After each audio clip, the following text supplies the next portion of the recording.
Another aspect of my teaching, all the way through my teaching years, has been to compare and contrast. I honestly think that it's one of the greatest teaching methods available to us. Setting up two ideas next to each other, comparing and contrasting them to see which one is better, or the one that we like, or however we want to describe that.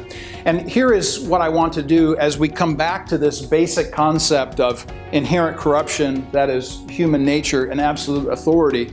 And I wanted to suggest to you something else that I would say to my students. I would give them two documents. I would give them this document, the Declaration of Independence. And then I would also give them the document called the Declaration of the Rights of Man, which came out of the French Revolution in 1789. And I would say to my students, here's a document from America in 1776. Here's one from 1789, very close together. The French Revolution, the American Revolution. And I want you to compare these documents, and I want you to see similarities and differences between them.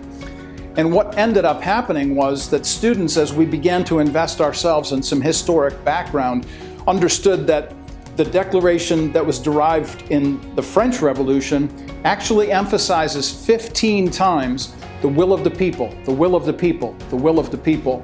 So ultimately, an absolute democracy is not a good thing, because absolute authority then rests with human beings. And that was the big difference that students saw in the French Declaration of the Rights of Man. But when they read the American Declaration, the Declaration of Independence, well, how does that even begin? We understand that all men are created equal and endowed by their Creator with inalienable rights. That is, rights that come from outside of them that can't be taken away. What does that say to us about human nature? That we want to protect humans with absolute truth that comes from outside of them. And that's a really crucial component to our understanding of the differences between how do we understand ourselves as human beings and the God who has made us and has established authority over us.